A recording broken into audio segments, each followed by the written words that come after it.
Hello, नमस्कार दोस्तों, राधे राधे। एक बार फिर आप सभी तमाम लोगों का हमारे इस वीडियो में स्वागत है।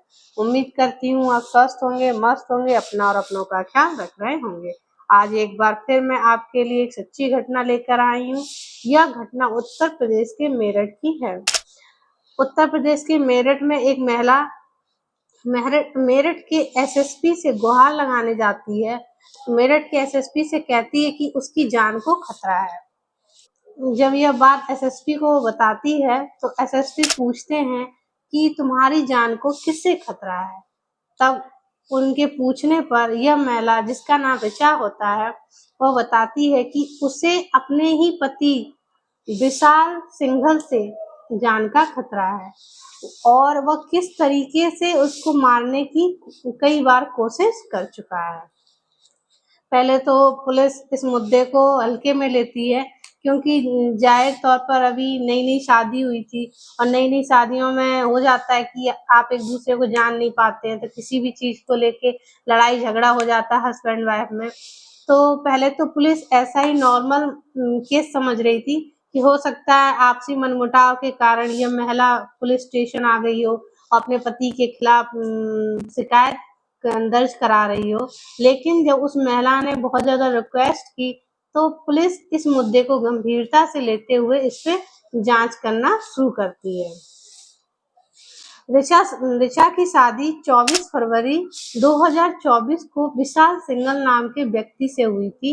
विशाल सिंघल मेरठ में रहते थे। मेरठ में वो छोटा-मोटा फ़ोटोग्राफ़ी का काम, फ़ोटो स्टेट वग़ैरह करना, ये सारे काम वो किया करते थे। शादी के बाद जैसे ही ऋचा विशाल के घर पहुँचती है, आस-पास की औरतें मुँह दिखाई के लिए घर आती हैं, तो हर औरत विशाल के बारे में कोई नई चीज़ बता रही होती है, जो कि ऋचा को पहले से नहीं पता था।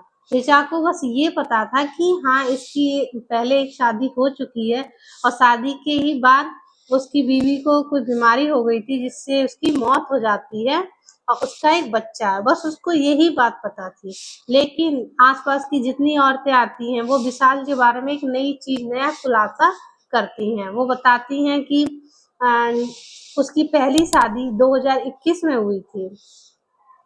2021 में शादी हुई तो कुछ टाइम बाद उसका एक बेटा हुआ और उसके, मुझे लग रहा है 1 साल या 1.5 साल बाद उसकी पहली बीवी की मौत हो गई। उसके बाद यह विशाल एक महिला को लेकर आया था जिसके 2 बच्चे थे। वो 6 महीने रही, फिर इन दोनों का आपस में विवाद हुआ, मारपीट, इन दोनों का आपस में विवाद हुआ। वो महिला यहाँ से चली गई। उसके जाने के बाद फिर ये एक और महिला को लेकर आया जिसकी एक बेटी थी। वो भी 8-9 महीने तक रही और फिर भी वो भी 8-9 महीने तक रही। उसके बाद वो भी घर छोड़कर चली गई। उसके बाद इससे शादी हुई थी, यानी 24 फरवरी 2024 को जब इससे शादी हुई, उससे पहले वह, एक तो उसकी पहली बीवी थी, उसके बाद वो उसकी 2 और बीवियाँ थीं, जो मतलब शादी करके लाया था, जैसे भी लाया हो, बट वो लाया था घर। तो जब उसको ये बात पता चली तो जब उसको ये बात पता चली तो उसे बहुत गुस्सा आया। इस बात को लेके उसकी विशाल से बहुत बार लड़ाई होती रहती थी, क्योंकि उससे झूठ बोलकर शादी की गई। उसको इस चीज़ की नॉलेज नहीं थी कि हाँ, इसकी एक शादी हुई, उसके बाद एक और शादी हुई, एक और शादी हुई, ये शायद उसकी चौथी बीवी थी। उसको हमेशा इस बात का ही खुन्नस था। लेकिन मार्च 2024 में उसके साथ एक ऐसी घटना होती है जिससे वो बहुत ही ज़्यादा घबरा जाती है, बहुत ही ज़्यादा भयभीत हो जाती है।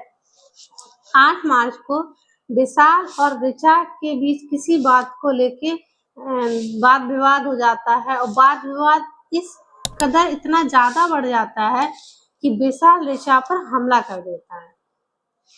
और हमला करने पे उसकी कोशिश ये थी कि वो ऋचा की जो रीढ़ की हड्डी थी उसको वो तोड़ दे और तोड़ने के बाद उसका गला दबा दे, जिससे कि उसकी मौत हो जाए। लेकिन विशाल अपने इस योजना में नाकामयाब रहता है और ऋचा किसी भी तरह अपनी जान बचाकर अपने घर अपने घर पहुंच जाती है। जब वो अपने मायके पहुंचती है, अपने पिता अपने भाई को सारी बात बताती है कि उसका पति उसकी जान लेने की कोशिश कर रहा है, तो पहले तो इस उसकी बात पे किसी ने भरोसा नहीं किया, लेकिन जब उसने कहा कि मेरा पति वह इंश्योरेंस के लिए ही मेरी जान लेना चाहता है, उसके बाद उसके जो पिता और भाई थे वो थोड़े काफी सक्रिय हुए और उसके खिलाफ उन लोगों ने कंप्लेंट दर्ज कराई। वो जो विशाल शर्मा था उसकी कोई बहुत बड़ी जॉब भी नहीं थी और ना ही उसका कोई ऐसा बिजनेस था, कारोबार था कि उसके पास बहुत ज्यादा इनकम थी, लेकिन उसके पास कई सारी गाड़ियां थी, 3-4 फोर व्हीलर थी और एक बुलेट थी।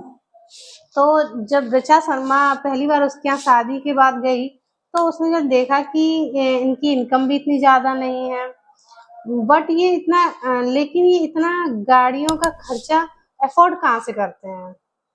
पहले उसको शक हुआ, फिर बाद में उसने इस बात को इग्नोर कर दिया। 2021 में उसकी माँ की रोड एक्सीडेंट में मौत हो जाती है।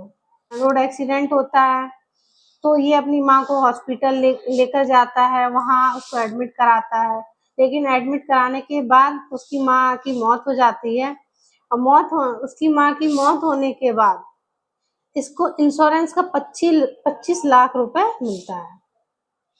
उसके बाद इसकी वाइफ एक दिन बीमार पड़ जाती है, उल्टी दस्त होने लगता है, उसको भी ले जाके ये एडमिट कराता है और एडमिट कराने के बाद उसकी भी मौत हो जाती है और उसकी भी मौत का इसको 80 लाख रुपए मिलता है, क्योंकि इसने अपने माँ बाप, अपनी बीवी सबका इंश्योरेंस करा रखा था। अब बारी थी इसके पिता की। एक दिन ये अपने पिता को गंगा स्नान कराने ले जाता है और रास्ते में जब ये लौट रहा था तभी रोड एक्सीडेंट में इसके पिता की भी डेथ हो जाती है। जब रोड एक्सीडेंट हुआ, इसके पिता गंभीर रूप से घायल हुए, उनको हॉस्पिटल लेकर गया, वहाँ उनका ट्रीटमेंट चला, बट कुछ ही टाइम बाद वो एक्सपायर हो गए और उससे अपने पिता के इंश्योरेंस जो उसने करा रखा था, इंश्योरेंस का भी 70 या 75 लाख रुपए मिलते हैं। अब बारी थी उसकी चौथी बीवी की। उसके नाम पर उसने 3 करोड़ रुपए का इंश्योरेंस करा रखा था।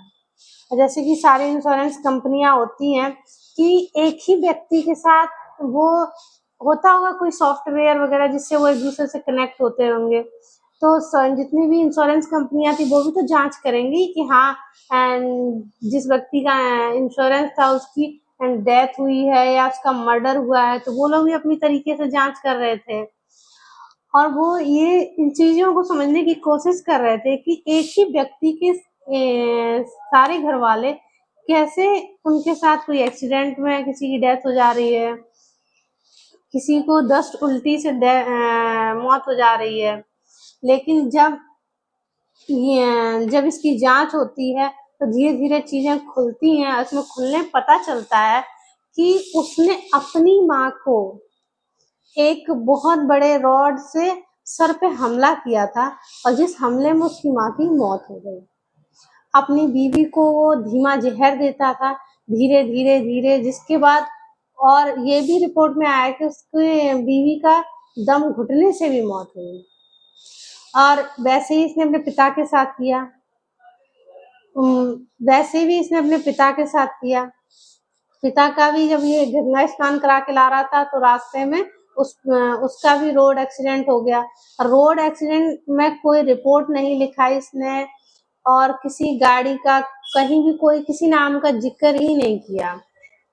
तो ये सारी कड़ियां थी जिसे पुलिस आपस में जोड़ती है और जोड़ने के बाद विशाल सिंघल को पुलिस गिरफ्तार करती है और उससे पूछताछ करती है। अभी ये सारा मामला कोर्ट में है और इस पर भी कार्रवाई चल रही है, लेकिन इस कार्रवाई से उस महिला की जान बच गई जो इसका अगला शिकार होने वाली थी। यानी एक व्यक्ति पैसे के लिए अपने माँ बाप, भाई बहन, अपनी बीवी तक के रिश्ते को भूल जा रहा है। आज के जमाने में है कि ना बाप बड़ा ना भैया, सबसे बड़ा रुपया। तो वही बात है, आज के ज़माने में पैसा सबसे ज़्यादा ज़रूरी है, रिश्ते ज़रूरी नहीं है। जब एक बेटा ही अपने माँ-बाप का कत्ल कर दे रहा है, अपने माँ-बाप को मौत के घाट उतार दे रहा है सिर्फ़ पैसों के लिए। मेरा इस कहानी को सुनाने का उद्देश्य किसी को परेशान करना नहीं है, किसी के दिल को दुखाना नहीं है, बल्कि आपको सचेत व सावधान करना है कि जिससे आप सावधान रहें, सतर्क रहें, अपना और अपनों का ख्याल रखें। धन्यवाद।